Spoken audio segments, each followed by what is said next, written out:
All right. So the euro dollar, the most interesting or the most highlighted pair currently. I like to start analyzing it from the top down. So this is the monthly chart, and we see that in July, this candle is July, and this candle is for June, and has formed a dark cloud pattern. This is August. We're still on the 10th of August.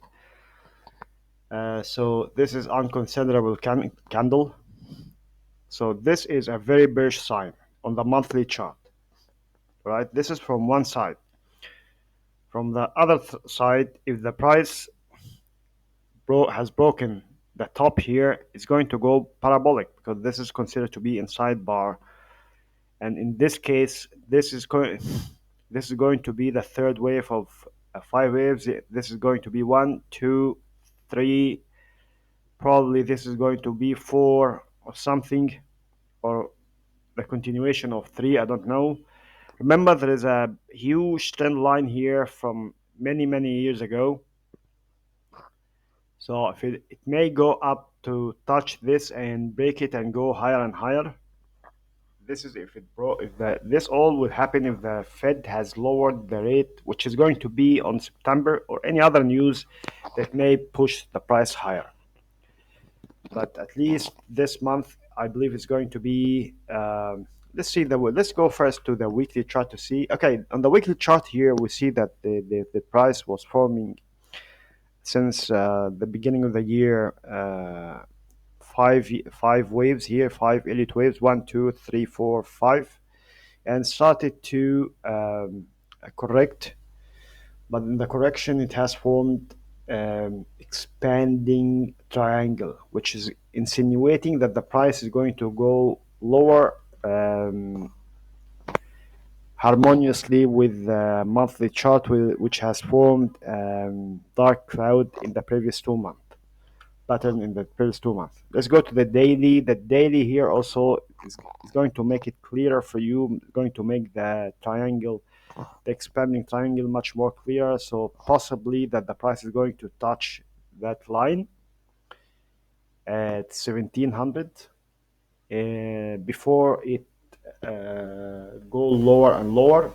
All right. On the other hand, if it broke the top of the pair here, this is going to go parabolic upwards.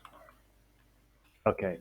I told you last week that I was going to that I was shorting the Swiss yen. Yet it has formed at the end of the week. It worked properly in the previous week and this week, and but it has formed a reversal hammer candle here.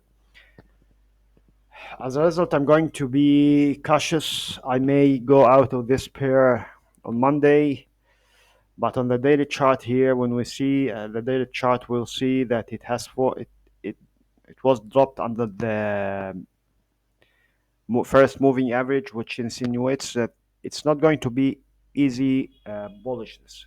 It's going to be hard bullishness, or it may go normally downwards, because especially that we have something like pennant or triangle in this area. So this is some kind of pennant or triangle. If on Monday the price dropped lower, it's going to go parabolic to cover the previous candle here. To previous the previous gap here.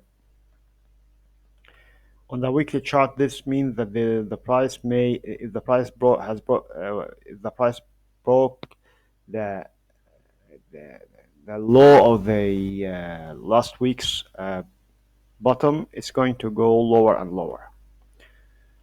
Otherwise, it may go. So I can say it's 60% bullish, 40% bearish. All right. This is the Swiss franc monthly chart. We see here that it has formed also a dark cloud, but this one is much more clearer than the euro dollar pair. A dark cloud. And remember, this month is not considerable as we are just on the 10th of August. So anything might happen here. And the pair also is forming expanding triangle.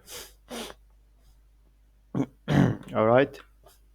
Okay, the most interesting pair here is the Ethereum USDT. The Ethereum USDT has done two things. First thing is it has broken the symmetric triangle of a rising trend here. So this gives a clear sign that it's going to go bullish. Also, there were two inside bars. Then the candle, the third week, the price uh, has has went over them, and I'm so bullish on this asset. That's it for this week. You see how interesting? Did you see how interesting to be a subscriber to this channel? Subscribe because you are going to benefit a lot from the information you're getting from this channel. And thank you very